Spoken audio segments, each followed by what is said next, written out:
taking the team total. I'm taking first quarter, first half, full game, taking it all. OU all the way. I lost so much money on OU. Whoa, he has trouble with the snap, and the ball is free. Can't start to all crazy. And they run through our ass like shit through a tin horn, man. That is a disgusting act by Randy Moss. What is up, and welcome to Not Another CFB Pod. This is the Week 6 college football, Week 5 NFL breakdown show. We're going to be giving you some picks. We're going to have a special guest on who we're not going to announce just yet, but first, we've got to talk to our guy, Coda Capper Beast. What's going on, buddy? Not too much, man. Kind of an ugly Thursday night football game, so I'm kind of almost glad that we're podcasting during it because we're going to miss a good chunk of it, which is nice. We're having more fun probably doing this than we would be watching those offenses. Just taking a look at the box score, I think you're right, man. I think we're doing it right. I big week for college football, man. You see the sign above my head, horns down. OU Texas going down this weekend, the Red River Shootout. Going to be a lot of fun. Several cool games on the CFB slate. Some good games on the NFL slate as well. It should be a great weekend, dude. Oh, yeah, a ton of really good games. I'm going to be locked in, especially like you said, for a couple of those games on Sunday, just because I think we're kind of getting to that point in the NFL season where these games are kind of turning into, game-changing, standings-wise, whatever. Yep. But a lot of, a couple games that, same thing with CFP standings, and Big 12 standings for you guys, as far as OU and Texas, Big 12's still open. I'll say that. Things can happen. Yeah, a lot can still happen. I mean, that's what feels kind of crazy because it does feel like part of the season has gone by, and it has, but there's still so much to play for. Right. I'm just thrilled. Let's get into it. Let's talk about college football right now. Right there, bam. All right.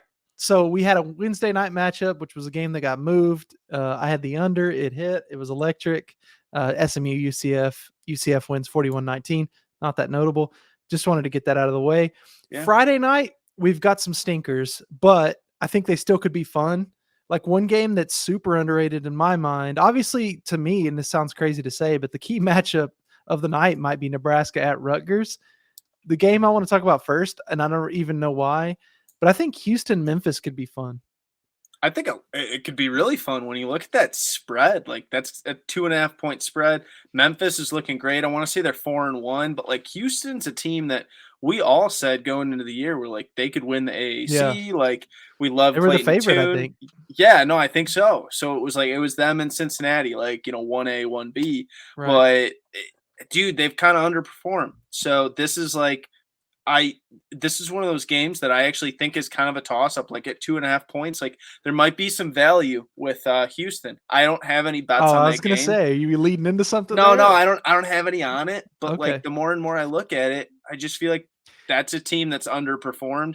Maybe they come out this week hot. You know what I mean? Yeah, it could be a good spot. I do like my guy from Memphis, Hennigan, the quarterback. He's a beast. Right. Made some money on him.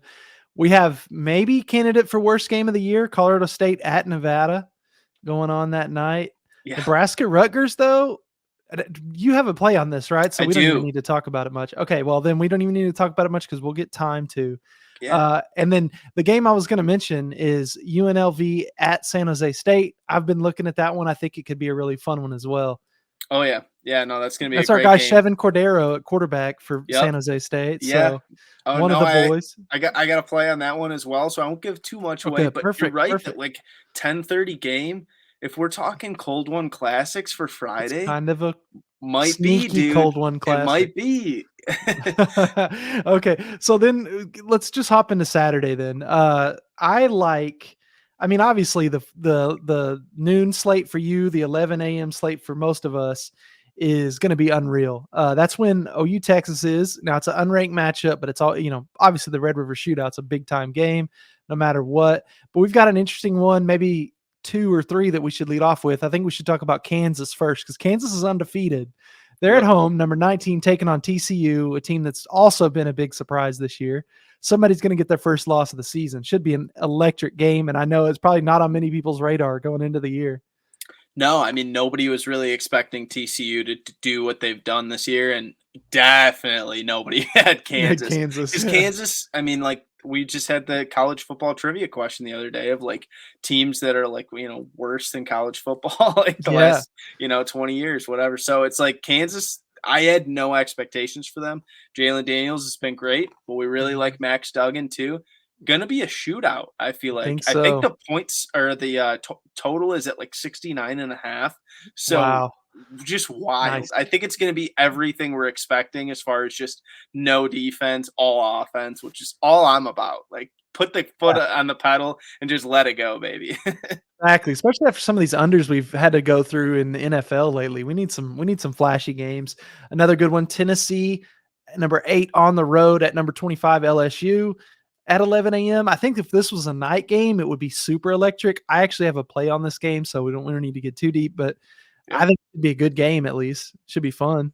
Oh, 100%. Probably a little bit of an underrated game just because LSU might not be getting the respect they deserve, but they could show up. You never know. But Tennessee, we really like Hendon Hooker. So I'm We're a curious to Hen hear what you have to say. Yeah, we're a Hendon Hooker podcast for sure, so Oh, we're yeah. looking forward to that. A lot of big ones in that 11 a.m. slot, no doubt. Michigan's taking on Indiana. Not that exciting, but it is technically a top 5 team. So Yep. if you're switching between 3 or 4 games right there, maybe that's another one you flip on. Or Arkansas at Mississippi State at Yep. 11 a.m. Very interesting one. I thought an interesting line as well. I don't know if you saw it. I think Mississippi State's favored by 9.5. But Yeah. at the same time, Arkansas is taking a couple L's in a row. They're pretty beat up. Maybe that spread is right. But man, I feel like Mississippi State's kind of sneaking up on everybody. It's kind of a weird year for them. Oh, 100%. That was a game I had a play on, but I had to pull it just because, Pull the we're plug. recording on Thursday and we don't know what the status on KJ Jefferson is. And True. that's such an impact, like Yeah. between I think somebody told me like on Twitter, if they tweeted, they were like, "Oh, I would expect the spread to be like 7 to like 8 points versus like the 9.5 to 10. Like, if Okay. KJ played, they thought it would be like 7 to 7.5." And I'm like, Interesting. yeah, like that's a big enough gap for me to just kind of be like, if I make a play on this game, it's going to be Something after I totally find different by the time people listen to the right. So podcast. the Yeah, last thing I would smart. want to do is give out a play telling you guys KJ's not playing, and then he shows up and like they cover and like a 7 point loss or something like that. Right. So I stayed Right. away, but should be Okay. a fun game. Fair move. Fair move. Let's move to the 2:30 slot. We've got Georgia at home against Auburn. 2:30 p.m. game, 3:30 for you. That's that classic SEC spot on CBS, which is no longer going to be on CBS going forward in the Yeah. future. But anyway, kind of sad. Georgia in this one is almost a 30-point favorite, and I was licking my chops wanting to take the dogs here, but I just can't do it. Not after 2 kind of shaky performances in a row. Yeah, tricky spot for Georgia because I'd love to believe, they come out just hot and just, they're upset that they played that game against Missouri last week where they should have blown them out. But once again, I'm with you. I got to stay away from this game until I see more. Yeah. So we'll see what happens, man. Yeah. Okay. So, but we've been a Pac-12 podcast, right? This whole time. We've got a Yeah. great one. Utah at UCLA, 2:30 game. Been really high on both teams at different points this year, but mainly Utah. We both kind of believe that they're going to end up winning the Pac-12, even though they suffered that week 1 loss Yep. to Florida. But should be a good game, man. Top 25 matchup. Oh, 100%. And it was funny, like when we had the conversation on the CFB Central show, Dorian Thompson-Robinson, like it's hard to not just love him Yeah. and want it. Like we said, we're a UCLA podcast, and I went against the boys, unfortunately, because I Huge. think Utah wins this game. I just think Utah right now, they're peaking. And Mhm. who knows, they might come back to earth at some point this season. But right now, Mhm. they're playing their best ball. And so I think that they probably cover 3.5, but like that's not a play I'm going to put out officially. But Yeah. if you're wondering where I'm at with that one, I love what I'm seeing from Utah right now. I'm Yep. not so sure like everything we've seen from UCLA has been against like the competition of where Utah is at. But Right.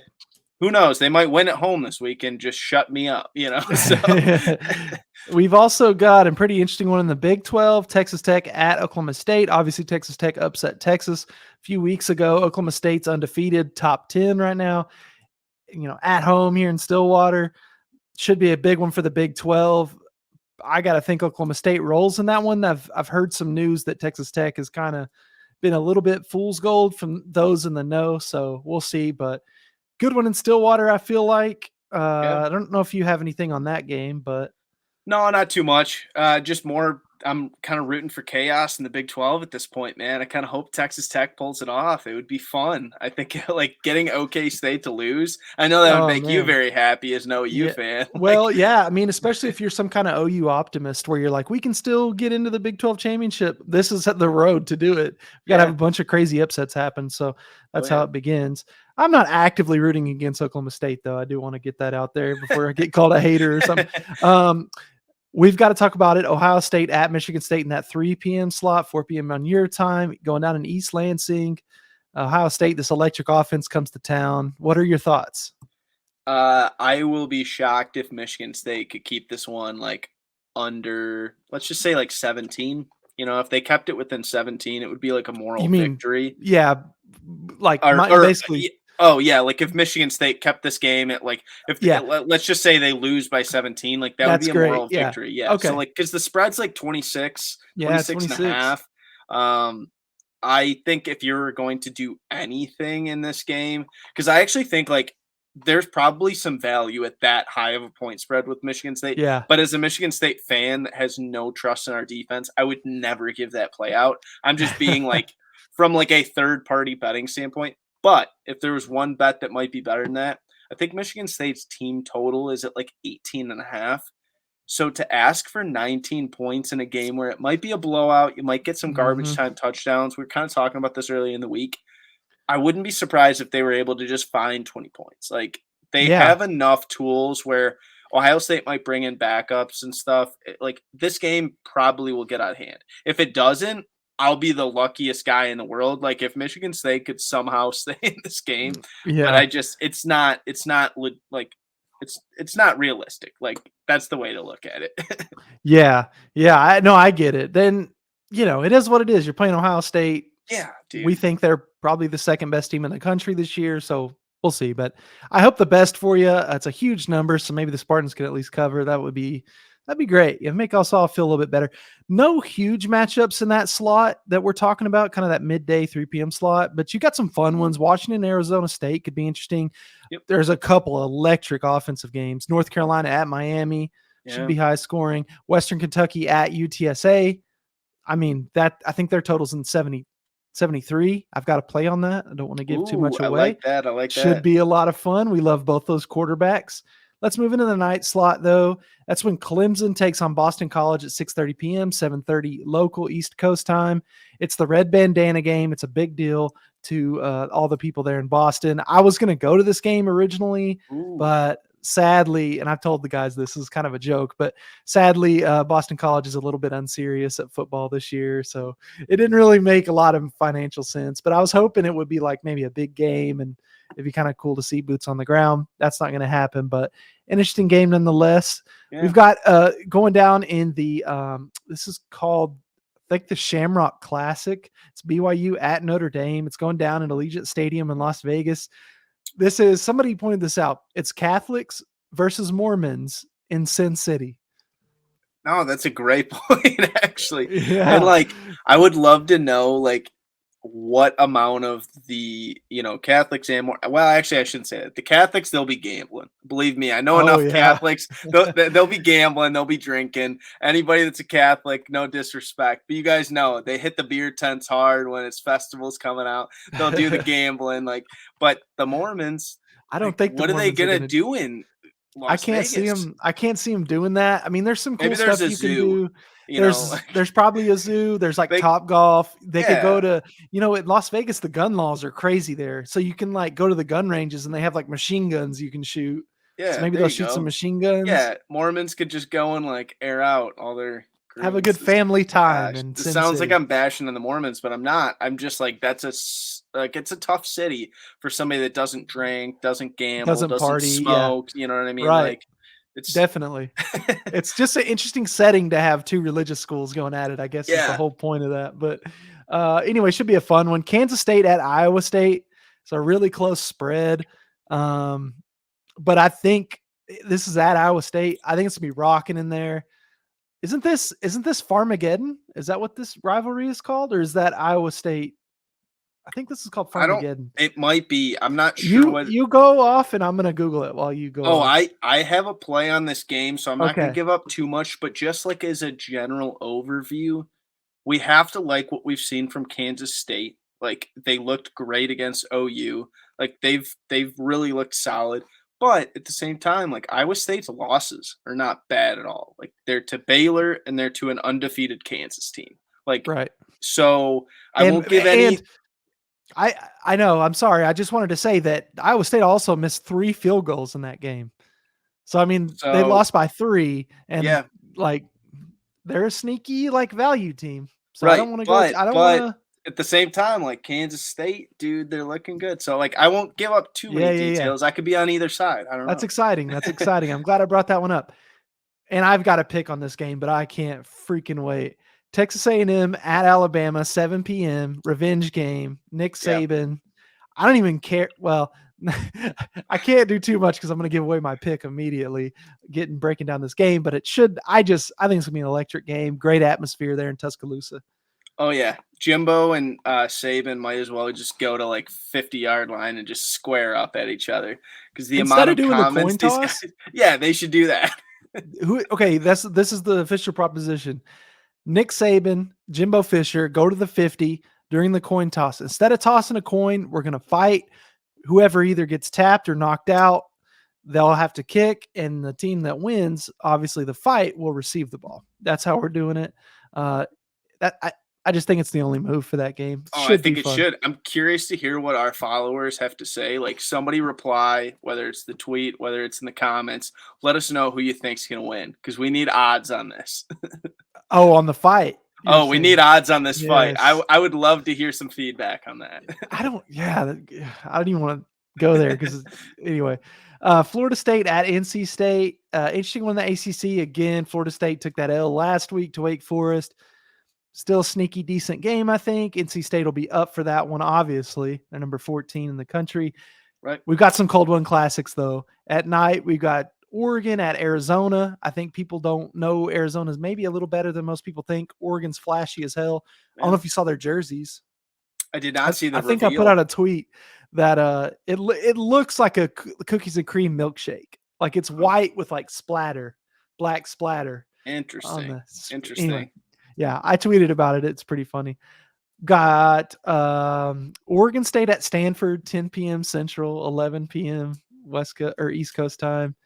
So just nothing crazy in that late slot for the Cold One Classics, but still some value there. Yeah, I just think it's that like the Pac-12 is good this year. So in past years, we haven't necessarily had like the same amount of energy behind Pac-12 after dark.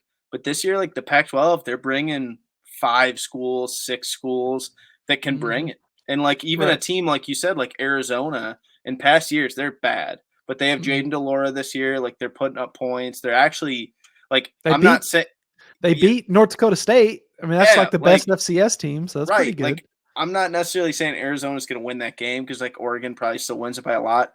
But Arizona should be able to put up some points. Like I think that the total in that game was like 70 something. So it's like they're expecting that one to be a high scoring game too. So once again, like might be a very high scoring game, which is fun to watch when you're just 10:30, 11:30 at night. You know what I mean? Right. Always a good time.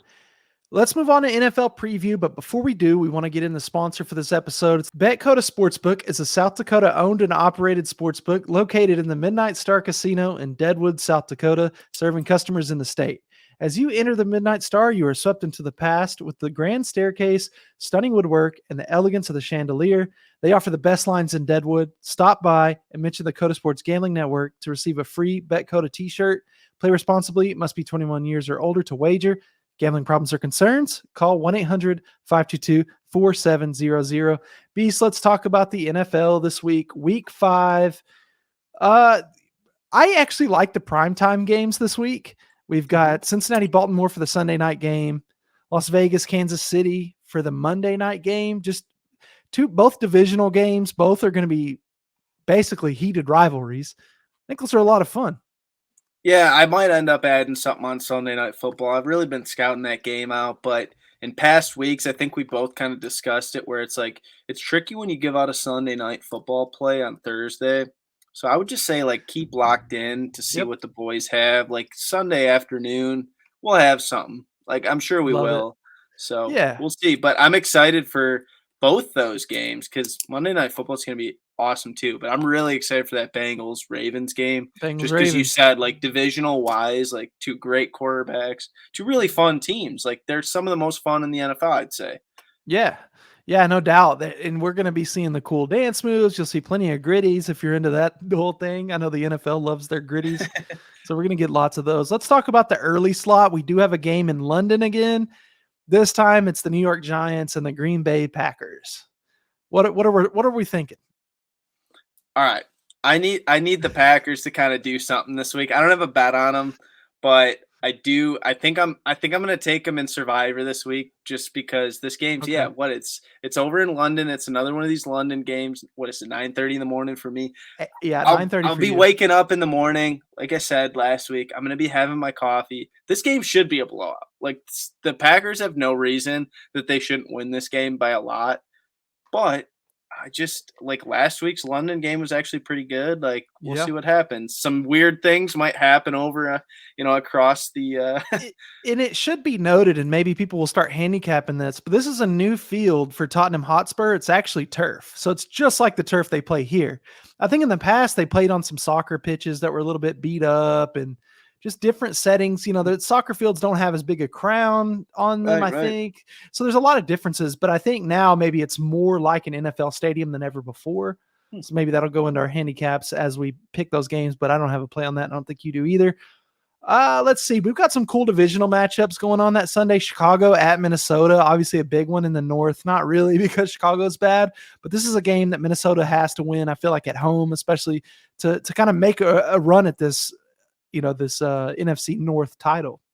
Oh, 100% for all of our Vikings fans out there. Like this is a must-win game. Can't drop this one to Chicago. But with that said, like I don't even mean it in a disrespectful way. I just mean it as like nobody in the NFC North has looked at like that outstanding at times this year. Like Yep. obviously we saw the Vikings beat the Packers, Lions, they're just a shit show. The Bears are kind of a shit show. But Yeah. like the Vikings also at times like haven't necessarily looked the prettiest. Right. So it would not surprise me like by any means for the Vikings to end up losing this game in some weird fashion. So we'll see, but you should win that game if you want to stay in the North. I think I've got a play on that one, so maybe we'll Ooh, I talk like about it, it I a little like bit it. more. We've got your Detroit Lions at the New England Patriots. I don't know if you have any takes on that. I think Yeah. you said you had a play on it, so maybe you don't go too deep. I but- have one like small play. It's not necessarily spread. It's not necessarily total. So Love kind it. of similar to how I had a play on the Lions last week that wasn't necessarily total or spread. It's kind of similar to that, but this is a play I like. If you're gonna bet this game, this just feels like such a weird game because Belichick always seems to have weird defensive strategies, Mhm. and I don't know what that Patriots offense is. So I didn't want to touch anything with the total or the spread, but I have something. Okay, we'll be ready for it. Let's move on to that 3 p.m. slot because that's when the Dallas Cowboys take on the Los Angeles Rams. I have a play on this. I actually have a teaser for this because I've been loving those NFL teasers, so I can't wait to break that down. But I think an interesting game. Cooper Rush is going to be the quarterback for the Dallas Cowboys, at least for a little bit longer. He's been on a great run, 4-0 as a starter. Los Angeles Rams looked a little fraudulent at times. An interesting game. Yeah, I'm the first one to say like I love Matthew Stafford. I was always very appreciative of what he did in Detroit. Not every Detroit fan agrees with that, but I don't think he's at 100% right now. I think there's something deeper. We've talked about the elbow and stuff, but Mhm. he looks bad. I mean, and I know that there's like a certain time where every quarterback just kind of falls off. But I mean, the guy just won a Super Bowl last year. I know he led the league in interceptions, but it's been very rough for the Rams to start this year, and I would not be surprised if the Rams missed the playoffs. Like I know that they were like a Super Bowl, reigning champs, like everything, but they don't look good. They just don't. Uh-huh. I agree. I'll get into that on my play. Like I said, we got to talk about the Sunday night game again. I know just briefly, Cincinnati at Baltimore Sunday night, just going chronologically. Yeah. I love this division. I think it's going to be so fun. I'm sure my guy Pomp will be telling me to take Raven, Raven minus whatever they're going to be. Yeah. I mean, I like both these teams. I think both these teams still have a chance to make a lot of noise, even though this season hasn't necessarily gone perfectly. Looks like Baltimore's starting to pick up some steam. It looked like Baltimore was going to get away with a win at home against the Bills last week. Interesting game. Oh, 100%. Like I said, I think I'm going to have to lock in a play at some point just because I'm so excited about like the matchup. But once again, two of the top quarterbacks. I mean, not just in that division, but NFL. So it'll be a shootout. It'll be fun. I think some of the Sunday night games, some of these primetime games have kind of been lame, especially Thursday night football tonight. What a lame game. But Sunday night football, it should bring it. It should bring it, dude. Yeah, I'm looking forward to that. Let's also talk about Monday night. We got our guy B. Russ's Las Vegas Raiders going to the Kansas City Chiefs. I don't know why that slipped my mind for a second. Always a weird place to play there in Arrowhead Stadium, but I am looking forward to that matchup because, as I said in the earlier breakdown, this is a big heated rivalry for that AFC West division. Oh, 100%. And we've talked a lot about how we felt like the Raiders were a team that was good entering the year, and they've for sure underperformed. So maybe this is their get right game. Like if the Raiders come out and they can, I mean, I'm not saying they're going to do it, but if they could travel to KC and pull off this upset, suddenly, like my opinion on Las Vegas changes a lot. Like I wouldn't say I'd be all in, but I'd be close. Might bring in my chips, Vegas style. That would be 2 wins in a row for them, two that they desperately needed. So we'll see. They've got to have this win. I know that for sure. Let's get into our picks here shortly. Let's also mention that we're going to have a guest coming in for this one. Okay, Beast, I think it's time we bring on our guest for our pick segment of the show. We've got several picks with this guy coming up. I want to tell you a little bit about him. I know him personally. He's a great personal friend. He is a pretty sharp UFC guy, if I'm honest, although he's lost me a lot of units, so maybe not. It's true. But I like this guy, and I think he's perfect for this pod. I'm excited to introduce to you at Coda Capper JD. What's going on, dude? What is going on, boys? I'm so pumped to be here. I told Pace before the beginning of the year, this was one of my goals to get on the Not Another CFB pod and give out a play. So I'm pumped to be here and fulfill the, as you could say, college football year resolution. Check it off the bucket list. So yeah, I'm absolutely pumped. Listen every week. I'm fired up to be here, boys. And we got the brewski and the ranch water koozie for old PG down there. I love it. And we got the spotted cow in there, and life's good. So perfect. That's what we want to hear. We're going to be giving out a lot of picks here. So we've got in the weeds. We're going to give out a bunch of best bets. We've got money line dogs, and then we're going to come around at the end and all do a pick, and we're going to combine those for a pod parlay. So the way we do it is we're going to start with the in the weeds play. This is just a play that it's in the weeds. Like not a lot of people are going to be on this. It's a play that maybe these teams, people don't even watch these teams play. I'm going to let my guy Beast lead this one off, but we've had a lot of good luck with the in the weeds play. So I'm looking forward to it. We have. So we're going to start off, as PG says, we got to salute the troops here. We're going to take Navy +6 at home versus Tulsa. Listen, I'm going to be straight with you guys. Tulsa are a bunch of frauds. Like I don't care. I bet against Tulsa earlier this year. I don't think they're good. I bet against them when I had Wyoming in Laramie earlier this year, and everybody said, "Oh, wait a minute, Wyoming's never going to win." Wyoming beat them outright. Like no doubt here. I don't think Tulsa's that good. 6 of the last 7 years, Navy has beaten Tulsa. So if you guys want to tell me, "Oh, this year's different," no. Tulsa has a chronic problem with defending against the triple option. Like they don't know how to defend against it. They had issues last weekend against Army, I believe it was. Another triple option school.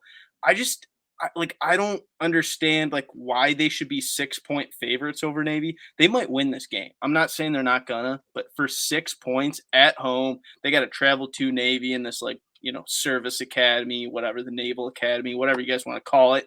But if you guys don't like this play, you guys don't support the troops. And I'm going to consider you guys a bunch of non-American individuals. So back Navy +6 at home versus Tulsa in the weeds, baby. I like it because I look at that one too. So I don't hate that play at all.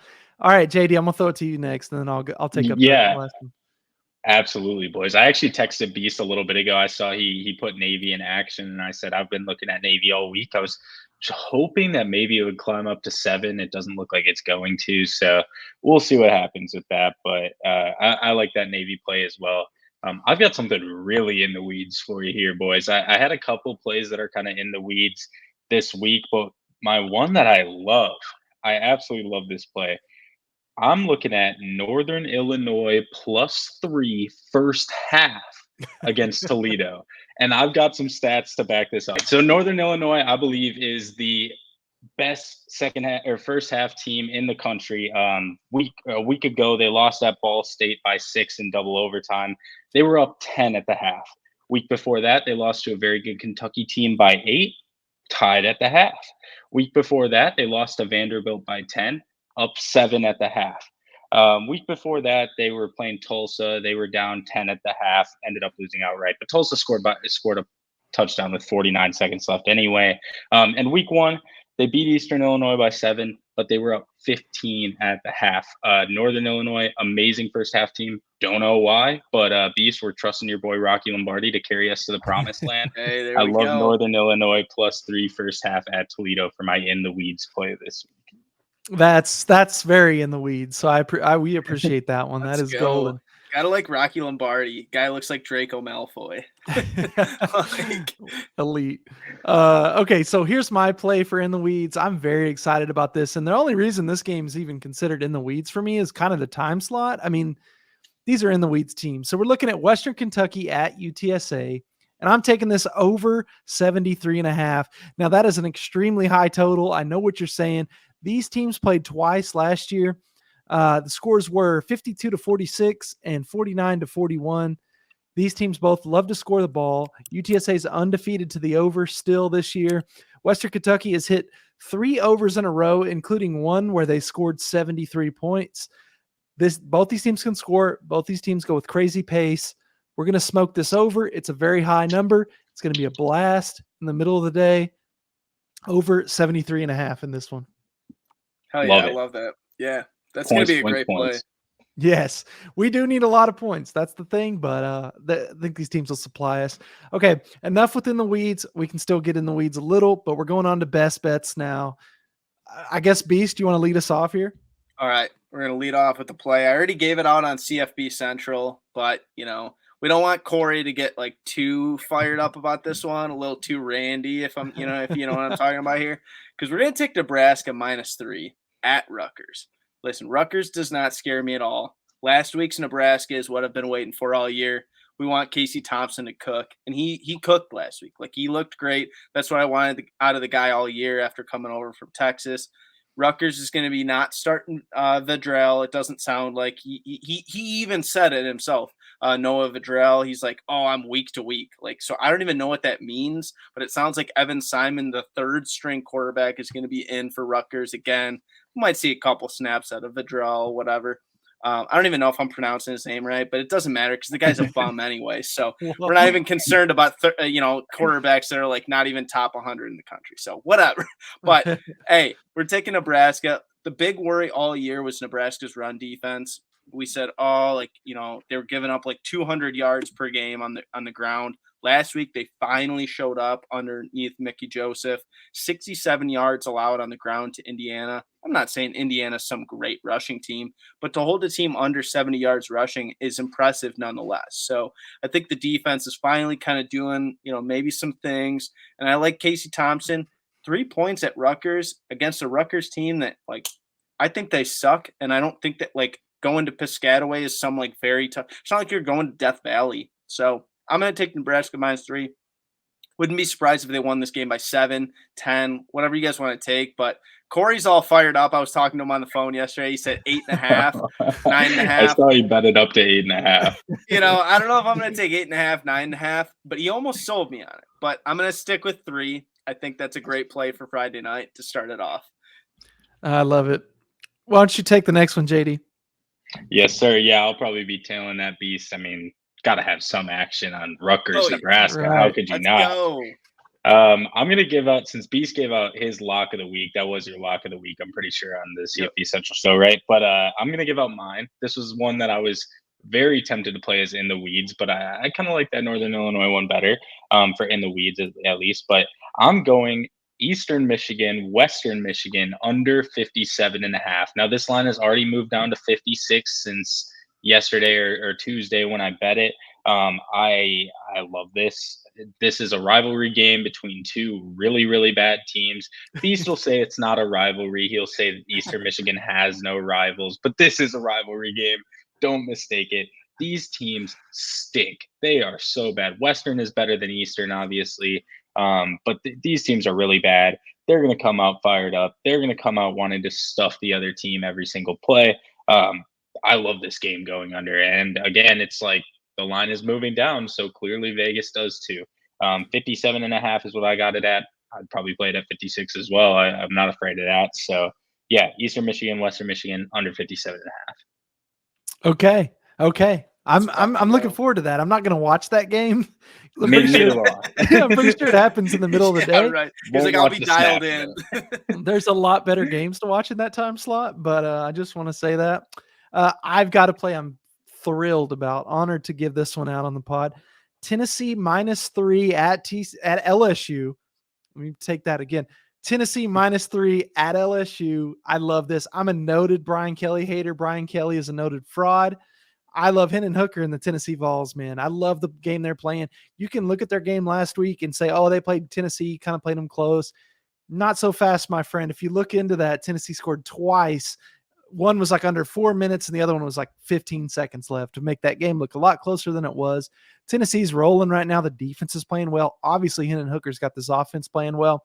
We're going to go with Tennessee Vols. Got all the momentum in the world, and they're going into Death Valley, sure, but it's 11 a.m. And those Cajuns are still going to be very drunk. But it's still a different environment when the lights aren't on. Tennessee Vols -3 here. Love this play. I like it a lot.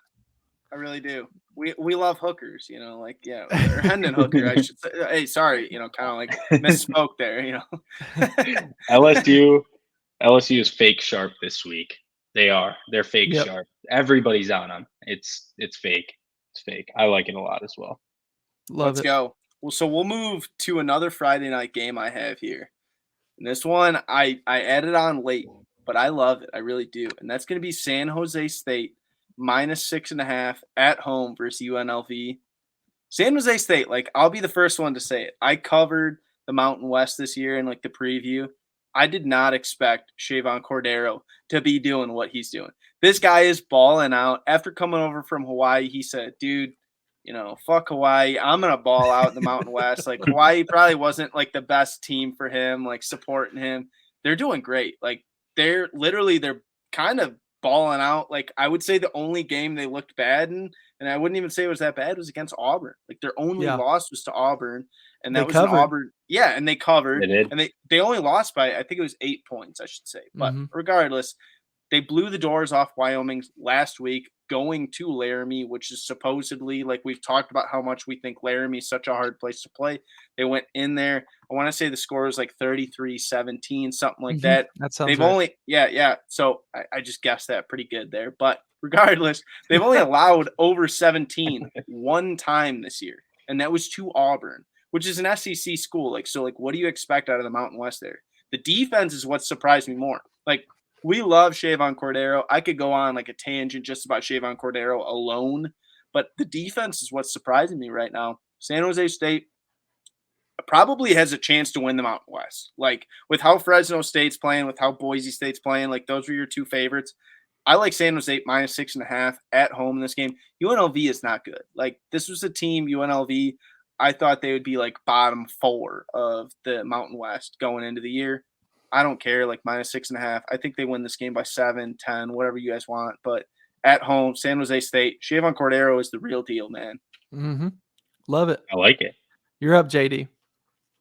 I am going with Eastern Carolina going to Tulane, getting 3.5 points this weekend. I think for whatever reason, people looked at Tulane winning last week against Houston, and they still have like this thing that Houston is a good team, and they're not. They are not at all.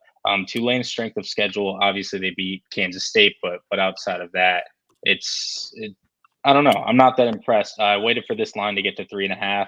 The one thing that I will say that scares me a little bit, Eastern Carolina on the road, they're a much better team at home. That's facts. But 3.5 points is a lot of points in this game. And I really think that Eastern Carolina is the better team. We saw them play a really close one with NC State in the beginning of the year that they probably should have won. Obviously, the loss to Navy doesn't look that pretty, but they beat up an Old Dominion team that had a lot of hype coming off of Virginia Tech outright win.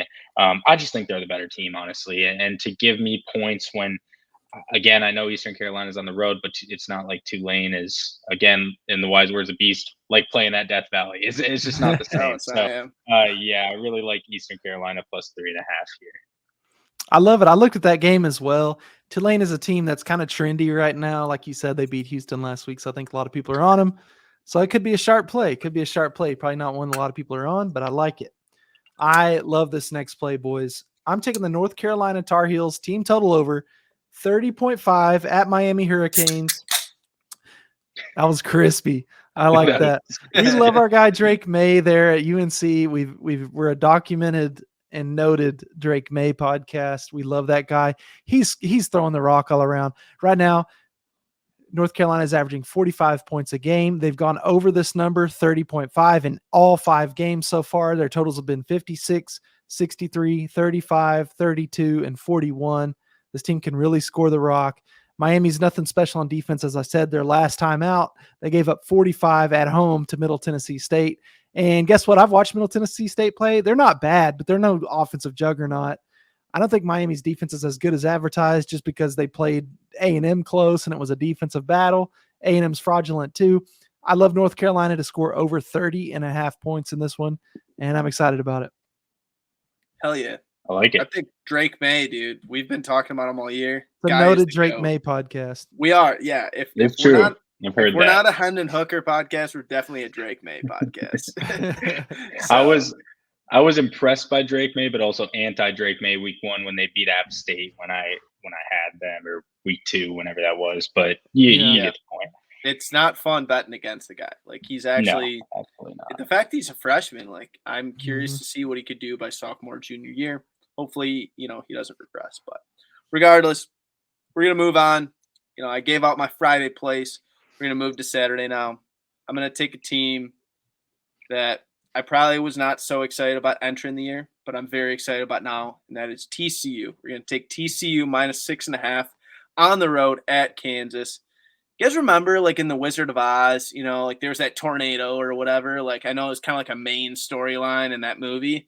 It's going to happen again because we're going to have a major tornado come through Kansas this week. TCU's offense is going to blow the doors off Kansas. Let's fucking go, boys.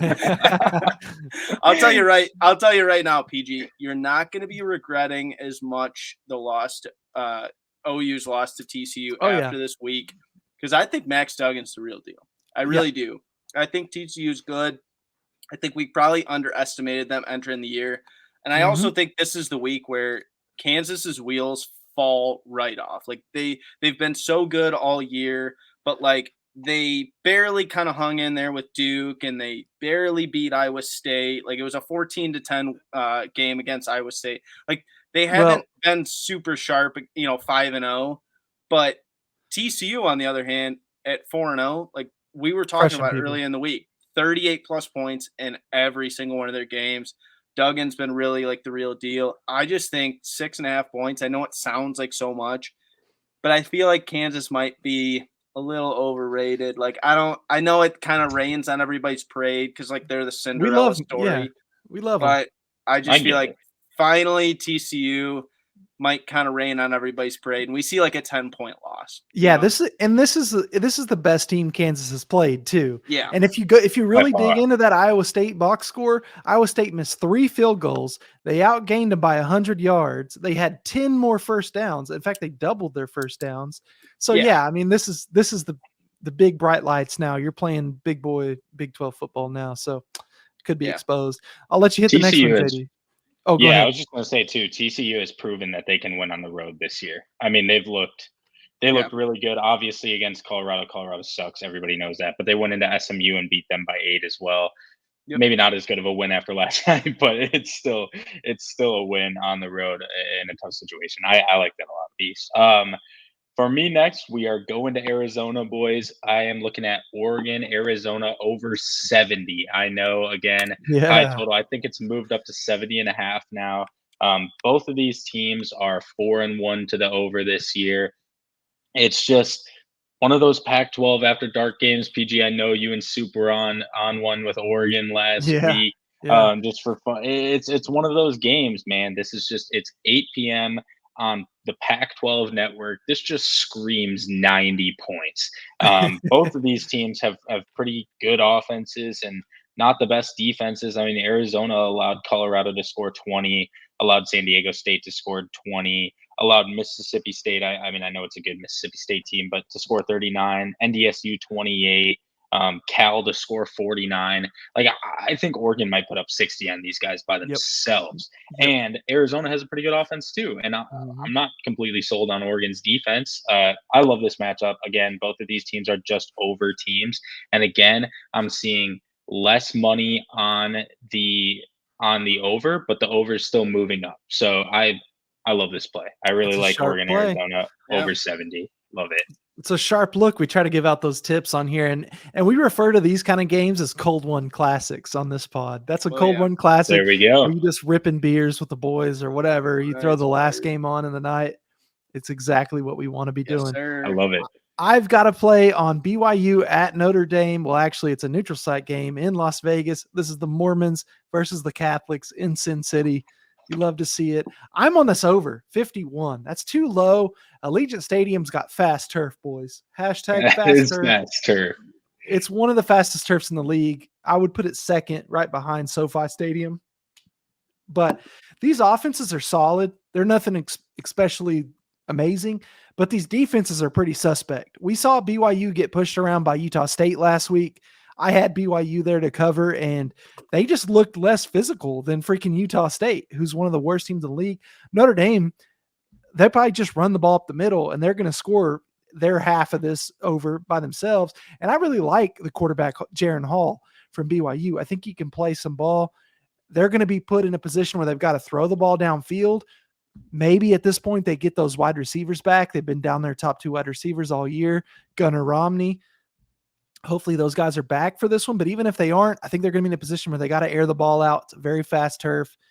I think they score some points here. Over 51. I think it's a sharp play. We'll see how it goes, but I'm excited to watch this one in Allegiant Stadium. I think it's great. Like man. it. I know. I think you're right to kind of target the turf here. Like PG's always on the field conditions here. I don't know as much about him as he does. I feel like if PG had like a second career, this guy could be like a landscaping management guy. You know so what I mean? I did in a high school, I did soil judging for FFA. So there you Future go. Farmers America. I think I heard you talking about that in levels. Dallas, FFA with with the boys chasing. So dude, out. I'm in the weeds with that stuff sometimes. We're bringing a lot of different insight into our weeds. betting plays here. Like PG brings in like a side view that like no other capper out there is gonna have. So. Love it. Take the next one, Beast.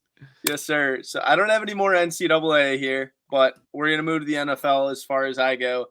And we're going to move right here. We're going to take Falcons plus 10 at Tampa Bay. And I know it's going to scare everybody, but I'm here to say I am not afraid of the GOAT, Tom Brady. The guy's having divorce problems. The guy's filing papers right now with Giselle. His head's in a different place right now. I'm a little scared, I'll be honest with you. I'm kind of talking it up a little bit more than I probably should because this guy's the greatest quarterback of all time. But people forget he's in the middle of a divorce right now. Well, nobody's forgetting that, actually, because it's kind of like recent news. But nobody's forgetting it. But also, people also forget, if you were actually looking for something that people do forget, Falcons are 4-0 against the spread right now, and they've been in every single one of their games they've played. I know people want to believe that Marcus Mariota is not the guy from Oregon that we remember, this guy, Marcus Mariota. But he's keeping his team in games right now. The Falcons right now, I know they're missing Cordero Patterson, but we're going to have Algier. We're going to have this guy Huntley going this week. They'll be fine at running back. They're going to be fine at quarterback. 10 points in the NFL is such a ridiculous spread. I talk about this with PG all the time of when I see a double-digit spread, it makes me want to take it no matter who the team is. But Yep. like Mariota's actually been pretty good this year, and like the Falcons have actually kept themselves in games. And on the flip side, Tampa Bay should not be favored by 10 over anybody right now. I know their defense has showed up in a couple games, but like right now, Brady's not playing his best ball. They looked stupid against the Chiefs last week. Like, sorry to anybody that's a Tampa Bay fan. You guys got dog walked like on national TV. Like, that's just we were what all happened. Like, on the Bucks. like So. yeah. And I had Bucks plus 1.5. So I wanted to We believe all- they could do it. Yeah, we but all they three don't, had it. They don't look good right now. I just feel like 10 points, they should not be favored by 10 points. This is a classic spot where everybody thinks, oh, Tom Brady get right game. No, man. Guys going through a divorce right now. 10 points, whatever. They'll win by like 7. I don't care, but 10 points, too much for me. Too many points. I like it. You're up, JD. This is another one that's maybe like a little in the weeds. I don't know why I'm so in Nothing the wrong weeds with this that. week, Nothing but I wrong love with it. that. I'm looking at the University of Louisiana Monroe Warhawks home against Coastal Carolina this week. Now, Louisiana Monroe has had a gauntlet of a schedule. They had to go to Texas week 1, to Bama week 3, and then they had to play Louisiana Lafayette at home, won outright as 9.5-point dogs, and then lost to an Arkansas State team that has a little bit of grit. At Arkansas State last week.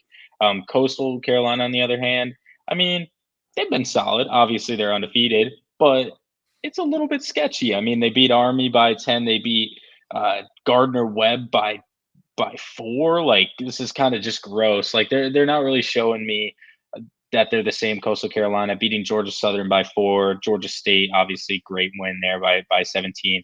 I mean, they're like a solid team, but it's not the same Coastal Carolina team that we've seen. Louisiana Monroe has looked awesome at home this year. Again, been a brutal schedule. I got them at 14, the magic number. I've seen it down to 13 and a half now. I really like it at 14. Seems like way too many points for me. Over under 58. So it's like obviously a semi-high total. But yeah, big Louisiana Monroe Warhawks fan this week. Again, super in the weeds, but I love them. That line is just, I think, going to keep coming down. So we'll see. Go grab them as soon as you can. Let's go Warhawks, baby. I love it. Warhawks. I do want to say I was looking at this game too, but I couldn't pull the trigger on the Warhawks just because of Grayson McCall. He's my guy. I get it. He's awesome. The whole He's team awesome. is. But yeah. it's not the But same. hey, this is like you said, good spot there for you. My next play, I am so excited about. This is going to be the Alabama Crimson Tide at home taking on Texas A&M. I'm taking the Tide minus 24 here. I think they win by 35 plus. This is a revenge game. If you remember, Bama slipped up against Texas A&M last year and Haynes King. And anyway, I just think this whole A&M thing's fraudulent. Obviously, they got smoked last week by Mississippi State. Bama's coming in hot. I don't care who their quarterback is. I don't care if it's Milton or if it's going to be Bryce Young. I think either guy is going to torch this Bama defense. I think it's fraudulent, and I think the wheels have started coming off. Well, the way I see this going, we know how strong Bama is in the first half. People love Bama first half lines. I think Bama's going to get out ahead early first quarter. That's going to put A&M on the back foot. They're going to start giving up quick. Again, revenge spot for Nick Saban. I don't have the stats in front of me since I lost my notes, but I think he's like 73% against the spread in revenge games. Not that he's had very many. I think he's only had like 15, but he's still like covering like 70% of them. So, bam, we're taking the Bama Crimson Tide, the most talented team in the nation, taking on Texas A&M at home in a revenge spot. Love the Tide here, minus 24. Yes, sir. I have to know from our guy JD, who do you think would win right now if Jimbo Fisher and Nick Saban squared up at the 50-yard line? Oh, man. I mean, how old is Jimbo? Jimbo's like, I think he only in his like 50s. And yeah, he's got to win that fight, man. Saban's like, we forget how old he is. He's like in his 70s. Yeah, exactly. Because he looks young, but he doesn't look that bad. Yeah. I get it. He's got, I mean, he's a tough dude, a fiery dude. Probably that grit. If they were the same age, if they were both in like that 50-ish age range, I'm giving it to Saban. But man, age catches up to you quickly. I think Nick Saban's probably got no chin. Probably. Yeah, he's got no chin left, no doubt about it. Okay, There you go. Beast, you take off with this next one. Yeah, we're getting a little UFC breakdown there, so I like it. But we're gonna move to, ironically, speaking about Nick Saban, a former Nick Saban team. We're gonna take the Dolphins -3 at the New York Jets this week. Dude, this is Teddy Bridgewater season. Like, everybody was so fired up about how Tua looked, and like they were fired up about Tua's concussion this week. But my only focus, shouldn't say my only focus, because I am concerned about Tua. But my main focus in this podcast is Teddy Bridgewater and how good this guy is at covering. This is Teddy Bridgewater's season, baby. 24-6 on the road against the spread. That is a ridiculous number. Like, the guy is, as a career, he's 67% against the spread.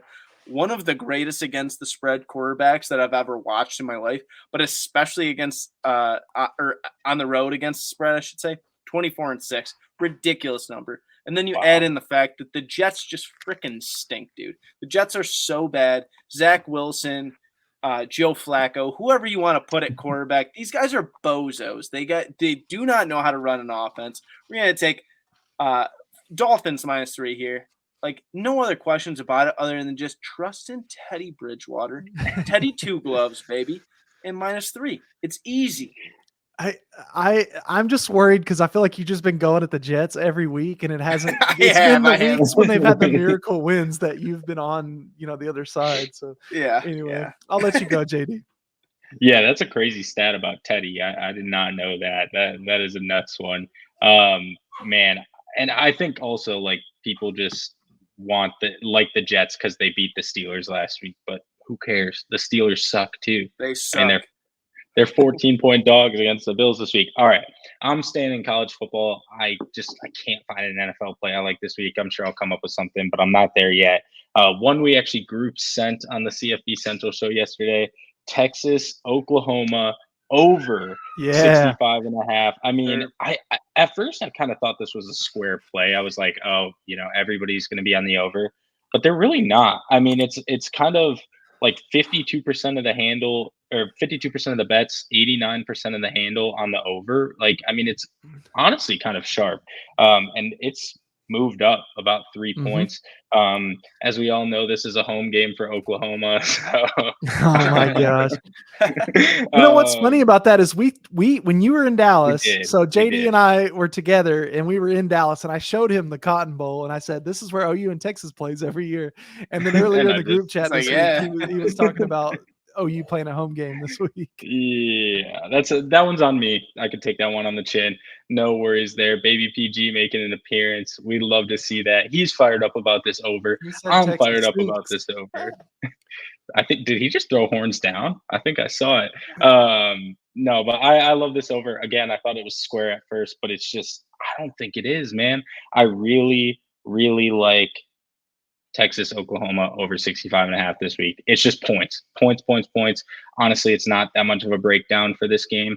These teams just score points. I'm not sold on the Brent Venables defense. I know we talked about that yesterday, Beast. No offense, PG, but I'm not sold on Texas's defense either. Yep. And both of these offenses are electric. I don't care who's at quarterback for Oklahoma. Both of these teams can put up 40 points at any given week. So I love it. I was just going to say the only slight concern I would even have is just who's going to be OU's quarterback. But Texas's defense hasn't shown me enough where I'm like, dude, if it's not Gabriel, then I don't know how they're going to come up with points. They'll find a way to score. They'll scheme up some plays. So like that over. I've actually got a play on that coming up, so I won't say too much. I guess I'm on to, I think I've got 2 more plays left. I have to be sure here. Yeah, I've got 2 more plays left. I'm finally going to the NFL, and I'm going to the Bears at the Vikings under 44 here. Love the Bears defense. Obviously don't trust their offense. This is one of those plays where I'm just kind of trusting the data here. We've got 57% of the bets on the under, but we've got 95% of the money on the under. And this is under 44 here. This isn't like an extremely low total. I thought this may be a game where you see like 38, 42, somewhere in that range. But at 44, I'm a little bit comfortable just because I don't see the Bears scoring very many points. And I don't love everything about the Minnesota Viking offense. I feel like if you can just put someone around Thielen and guard, you got to cover the Jets too. You got to cover Jay Jettas, Justin Jefferson as well. But once you do that, they can't really run the ball. Kirk's not going to scramble with it. You just need to collapse the pocket, which I think the Bears will do a good job of.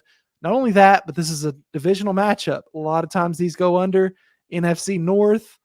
Again, a game that I'm going to have red zone on at that point, but I expect not to see very much from this game because I think it's going to be a defensive battle, maybe a little bit ugly. Under 44 is where I'm going. I like it a lot. As a Bears fan, I love it. So huge. That's good. We've talked a lot about how much we think the North kind of stinks, so it goes right into that theme. You know what I mean? Right. There you go. But all right, sticking with the NFC North. Oh, let's go. We have a play, my last best bet here. And this is the Detroit Lions. I had to have something on my team here this week. Let's go. Detroit Lions, Hard Knocks. But we're not taking the spread. We're not taking the total because we know this team has a disgustingly bad defense. But their offense is wonderful. So we're going to take the Lions team total over 20.5 points. That is a disgustingly low number for the number one offense scoring in the nation right now, NFL, whatever you guys want to call it. I don't know how I'm describing it. The league. Nation. I'm used to talking about college, but yeah, in the league, over 20.5 should be nothing. 35 points per game right now are the Lions offense, number one offense in the country. But the thing is, the Lions defense is so bad that they've had to just keep up scoring. And I'm not saying that the Patriots offense is just going to put up 40 points on the Lions, but they'll be able to put up points. The Lions are not going to be in control of this game. The Patriots are favored. So if that helps you guys, believe in the fact that the Lions are going to be playing from behind, they're going to have to. And I'm not afraid of Belichick's defense. It's as if the guy may or may not have won 6 or 7 Super Bowls. I don't fucking care about that, dude. Whatever. We're just gonna ignore that. And the fact that the guy might be a defensive guru, but whatever. 20.5 points. Me and PG were talking about this before the game. 21 points is nothing for the number one scoring offense in the NFL, I should say. I keep wanting to say in the nation, but whatever. That's all right. In the NFL, 21 points is nothing. I just think the Lions kind of don't have any issues on offense right now. Their biggest issues are on defense. So if you're going to bet anything on the Lions, going forward this whole season, take their team totals. It's just as simple as that. So, love it. JD, you got one more? Yeah, just one more quick. I don't have a ridiculous amount of analysis on this. I like Ole Miss Vandy over 62. I'm on a lot of overs this week, a lot of totals this week in general. Kind of a wacky one as well. We know both of these offenses can score points. I actually think Vandy's going to keep it semi-close. Close is relative. I think that they'll cover, at least be close to. But I think this is going to be maybe a little bit of a shootout. We see a lot of money on the under in this game, yet the total actually moved up from the starting point. It was started at about 60, moved up to 62, back down to 61 now. I got it at 62, so lost a little bit of value there. But I moved off of totals for a little while in college football. I'm back. I'm 1-0 this week on the SMU UCF under, so I want to keep that rolling into the weekend. Did I cut out for a second? No, you're good. Okay, your audio was good. The video kind of blipped, but the audio was good. It froze for a second for me too. That's what I was making sure. But sounds good. Yeah. Again, not a ton of analysis on this, but Ole Miss, Vandy, over points. Let's ride. I like that, man. I was looking at this over too, because sneakily Vandy's been a pretty good over team. Not a lot of people know that. All right, so Ole Miss is 5-0 against right. Yeah, and they're an over machine or whatever. So here's my last play. It goes in the NFL. I'm taking a teaser. I've been loving NFL teasers this year.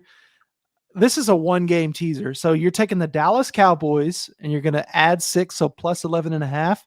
And you're taking the under. So you're going to wind up with under 49.5. This is a game I definitely think goes under. And with an 11.5 point spread, I think more than likely the Cowboys cover that because I actually give them a decent chance to win this game. Beast and I were talking before we started recording. The Rams have just been a little bit fraudulent. Obviously, their defense has been pretty darn good. Wasn't really last week, but I'm not really a high believer right now in what the Rams are doing offensively. And Micah Parsons is a game wrecker for the Cowboys right now on defense. In general, this Cowboys defense has been pretty darn elite. And also for the Rams, we've got Aaron Donald. He's going to be a game wrecker. We're still got Cooper Rush in at quarterback. So the Cowboys, the game plan is going to be very conservative. Try not to beat yourself. So we go under 49.5 and Cowboys keep this within 11.5. It's a little bit of a homer play, sure, but I think it cashes for us. No, I think it's good. Now, does anybody have any more best bets before I hit my money line dog of the week? I think we're ready for the money line dogs, Beast. Do you want to lead us Yes, off? sir. Do you feel good? I do. Let's go. It's not a huge dog this week, but we're gonna take Iowa State money line plus 110. I know our guy JT has got to be like so horned up listening to like me take Iowa State money line as a dog this week. But hey, we're at home this week. We're getting 2 points. I think it's a good look. I feel like people forget Iowa State, like their only 2 losses, as I spoke to PG earlier in the show about, like their only 2 losses are to Baylor, which I think Baylor's solid this year. Baylor might have a chance to win the Big 12 for all we know. And then the other loss is to an undefeated Kansas team who, as much as I say Kansas is going to have their wheels fall off the bus this week, I like Hunter Decker. I think that Hunter Decker kind of gets this thing going this week. I think they win this game outright. Like, I'm not sure why you would be a home dog of 2 points. I'm all in right now on Iowa State. I don't think that as a 3-2 team, like they are playing like a 3-2 team. You know what I mean? Like I said, like their 2 losses are not bad losses. So we're going to take Iowa State money line plus 110 this week. We're going to trust Hunter Decker. We're going to trust this defense. The defense has actually been kind of a strong like suit here. So we're going to just grind it out, get a W here. That's all we need, man. Plus 110. Let's go. I was looking at that game too, so it's good to know. I'll be telling you on that one. What's up? You got one first, JD? Absolutely. I just want to say I was on Iowa State against Baylor and Kansas, so I have a little bit of a sore taste in my mouth. Like it's not good. But this is the week I won't bet on them, so it's absolutely going to smack. Huge. I also wanted to apologize to all the listeners at home and my fellow podcasters here, PG and Beast, because Ole Miss is definitely not 5-0 to be over. They're 1-4, but it doesn't matter because Vandy's 4-1. So anybody mad in the comments, there you go. But anyway, my money line dog. I was looking at maybe a shorter one like ECU. Maybe was looking at or Purdue. But we're gonna nut up a little bit. We're gonna go with what I did for my upset of the week in the Coda Capper contest. I really like Stanford against Oregon State this week. Stanford money line. I got them at like plus 221. I want to say. I really like Stanford this week. I think they are just as good of a team as Oregon State. They're at home. They lost a tough one against USC that they definitely should have covered. But they have had a gauntlet of a schedule. Who else did they play? I forget. It doesn't matter.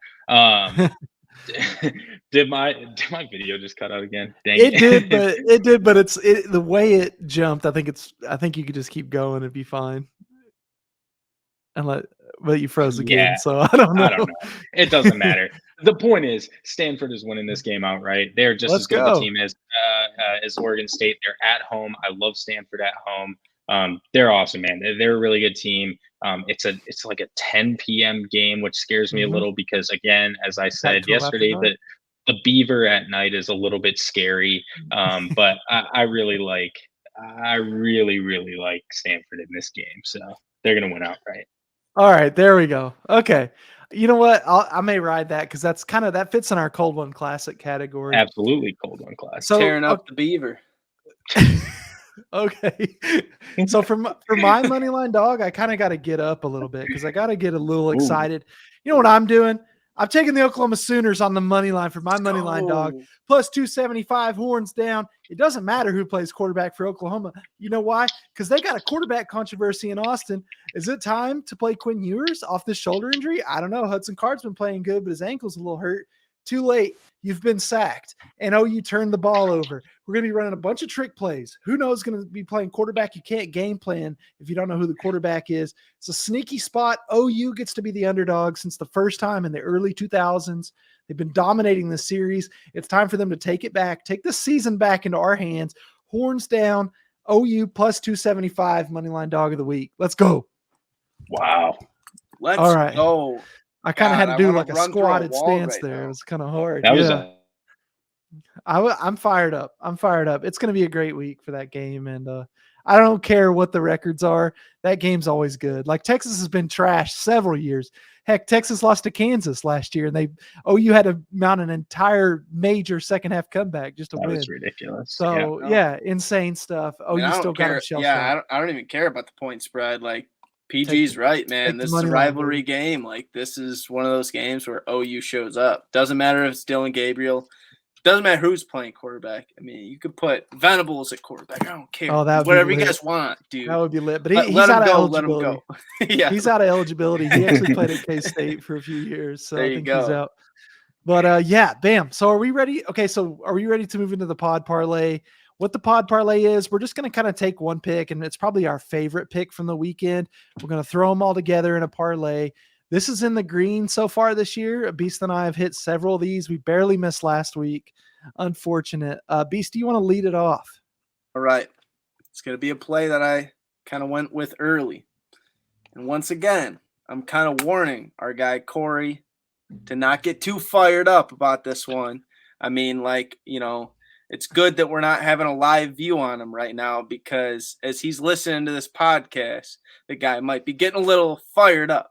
Because last week, Nebraska looked so good against Indiana. We're going to take Nebraska -3 at Rutgers. Friday night play as our pod parlay play of the week. So we're going to get one leg knocked out on Friday night. So as you guys are listening to this, you guys are going to think, oh, Friday night, that's tonight right now. You guys are going to have one leg of your parlay knocked off. Nebraska -3. They're going to smoke Rutgers. I don't care about Piscataway. I didn't even know Piscataway was a city. That like let's put it that way. Nebraska's going to roll into Rutgers right now. Our guy, Casey Thompson, he cooked last week. He's going to cook this week. I'm not even worried. Like 7, 8, 10 points, whatever you guys want, Nebraska's going to cover. Let's go. All right, JD, what do you got for us? What's your leg? I mean, Michigan under 57.5. My video's cutting out. My sound's cutting out. I don't know what's happening. Can you hear me now? We can. So you wanted the Eastern Michigan under. Boys. Eastern Michigan, Western Michigan, under 57.5. Okay. All right. Let me add that up. That's it. Love it. No, we've already detailed that one. And I'm going with Alabama -24. I think they're going to roll in this one. That puts our parlay at plus 611, 611, 1 to win 6. It's exactly where you want to be. This is going to put us in the green for the rest of the season, folks. Like I said, the pod parlay is already in the green, but it's about to get a lot better. And I'm looking forward to this. Fellas, it's been a great podcast. I'm so glad our guy JD came on. I want to give him a chance to kind of plug what he's been up to because I know he's a busy guy at the network now.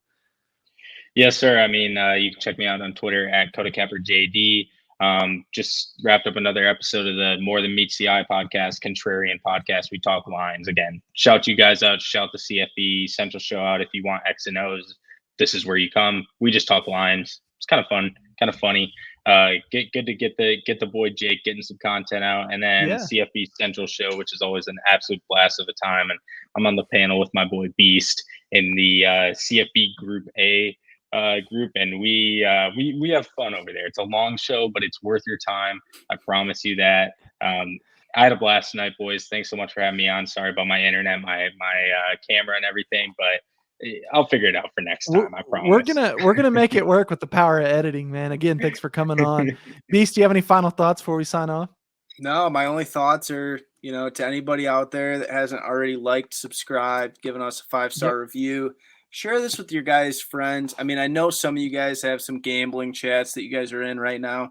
Send this to your boys. Be like, hey, this is why I took this play, because my boy PG, my boy JD, my boy B said, hey, listen, this is the play. This is what we're taking on Friday night, Saturday afternoon, whatever that is. This is like, at least you'll have some backing of it and support us, because I know you guys are listening to us. So give us that like, give us a subscribe, fire the boys up, man. Like, give us a little support, I love that. Thank you, Beast, for the promo, because that's usually what I do to wind up the show. But all I'm going to say is we'll see you guys Tuesday.